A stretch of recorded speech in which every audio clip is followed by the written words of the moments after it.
9 Stoic don'ts to live a better life. These are 9 mistakes that you are probably making that are stopping you from being the best version of yourself and from living what the Stoics call the good life. So number 1, and a common mistake that people are making, is that they are panicking. The Stoics say, do not panic. And this is in life and in difficult situations just the same. This is an idea originating from the Cynics. It is called the wild dog analogy. The Cynics would say that if a pack of wild dogs are chasing you, barking at you, the worst thing you can do is to panic. You run, you scream, you flail your arms, and the dogs will chase you and bite at your heels because you're panicking.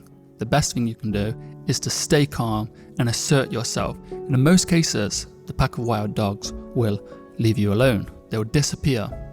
And this is the same with problems in life. If you're in a difficult situation or if you're facing struggle or hardship, when you panic, you start to cause distress, you start to cause confusion, and you don't see properly what is ahead of you. Number 2, do not pity yourself. This is a mistake people make, is to pity themselves. Dr. Michael Segru, a Stoic expert, says that all men suffer, but not all men pity themselves. What's the idea of this? Well, Marcus Aurelius says that we should not complain in private or in public. It's all the same. The reason you don't want to pity yourself is because you increase the problems. It doesn't mean you do not have problems. It doesn't mean that you're suffering or you're not suffering. Yes, it's very difficult. Maybe you're in a hard situation. But what does pitying do? It makes your problem more. The reason people pity themselves is to justify their inaction, to justify them not taking steps towards improvement. Imagine that you're in a dark hole and you can climb out of this hole through perseverance, courage, endurance, hardship, effort.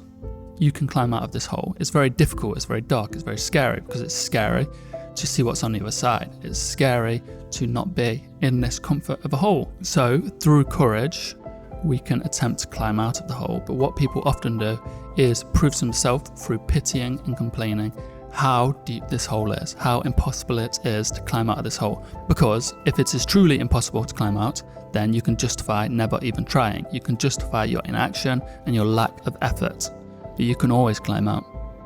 So stop pitying yourself. The third thing the Stoics said not to do is to look for other people's approval. Why don't you look for other people's approval? I think this is so important now, especially with the rise of social media. We're posting things to please others. We're posting things to look successful in other people's eyes. When this doesn't touch the internal, it's just portraying an image to the outside world, the external world, so that we look a certain way, so that we can gain the approval of others. The only approval we ever need to gain is our own approval. We need to care for ourselves, look after ourselves, and love ourselves rather than pleasing others. The fourth mistake you're making, and the fourth thing you should not do, is to resist fate. The Stoics have an analogy. Zeno of Citium, the founder of Stoicism, had the analogy of a dog tied to a wagon. So the wagon is unstoppable. It's always moving forward at a certain pace, and there is a dog that is tied to the wagon. This wagon is fate. And the dog that resists fate will kick its heels, it will bark, it will fight. Ultimately, it will be dragged by fate. So, as Cleanthes says, second head of the Stoic school, is that some people are led by fate while others are dragged by fate. Do not be dragged by fate, be led by it. The fifth mistake you might be making is giving in to pleasures. The Stoics say do not give in to pleasure.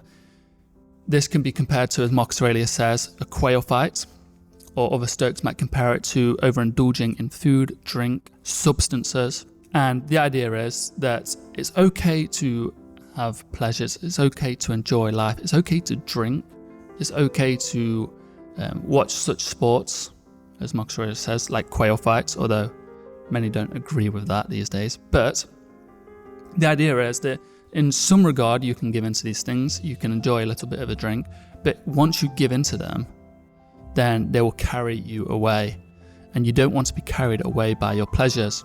So you need to understand your boundaries, and if you're one of those people that can't even have one drink, then don't have one drink. You know your limits, you need to understand your limits, and never lie to yourself about your limits.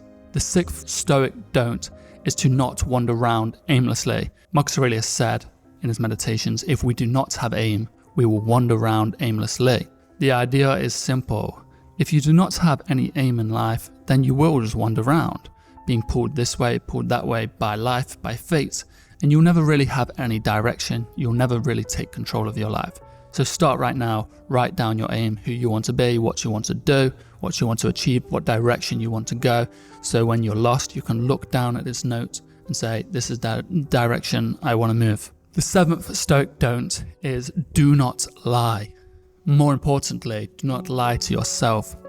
I think seeking the truth and not lying to yourself is the fastest way to growth, because you know what you should and shouldn't be doing.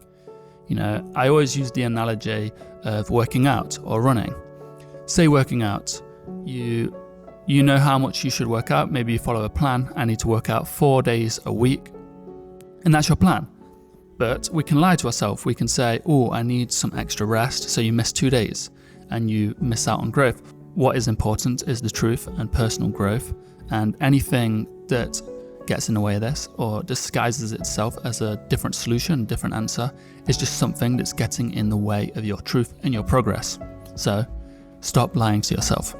Eighth Stoic don't is to not focus on what you can't control. One of the most popular and most important principles of Stoicism is the dichotomy of control. Epictetus taught us that some things are within our control and some things are not. Within our power are our opinion, our motivation, our aversion, our desire, and in a word, whatever is of our own doing. Not within our power, our health, our wealth, our reputation, our office, and in a word, whatever is not of our own doing. I think 99% of the world and the external world is outside of our control. But this is normally where people put all their efforts. So you're putting 90% of your efforts into 99% of the things that we don't control. So you're wasting 90% of effort. So if you can decide to focus all of your efforts on what you can control, your opinion, your motivation, your desire, your aversion, the things within your internal control, your ruling faculty, then you'll be giving all your energy to what you can control, and this will help you navigate and grow through life. The final Stoic don't: do not turn on man. This is an odd one. People don't understand that the Stoics believed that all of our fates and our natures are interwoven with the fates of the universe, the cosmic fate, and that humans were born for the sake of each other. We're rational beings, we have reason, and we were born to help others. So, to turn on another man, even to the point of anger, as Marcus Aurelius says, is to turn on our own nature. It is a revolt of our own nature. This will cause disharmony. It will cause resistance with you and your own fate. So understand that there is a belief that Marcus Aurelius seen others not just as a brother or a sister.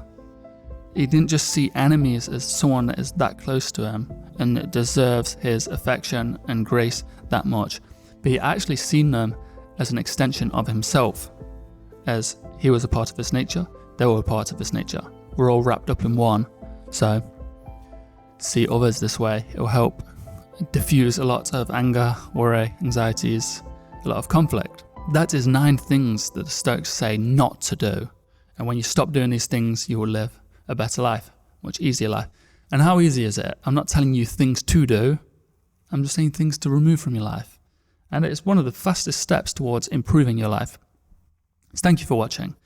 If you want more, follow me at The Everyday Stoic, where I post daily, or at William MulliganBrother, my own personal page. My goal is to simplify, modernize, and make practical the ancient philosophy of Stoicism so you can incorporate it into your life and improve your life. Because over the decade of knowing Stoicism, I've gone from constantly anxious, fearful, afraid, unconfident, and it's grown me into someone I never thought I'd be. And maybe it doesn't seem that impressive on camera, but for me to even get on camera was a huge, huge step. And that was all down to Stoicism, using their mantras daily, understanding their teachings, and just following them, growing in the path of Stoicism. So hopefully it helps you as much as it's helped me. I know it can. So keep following as you can grow on this journey, just like I did. Thank you.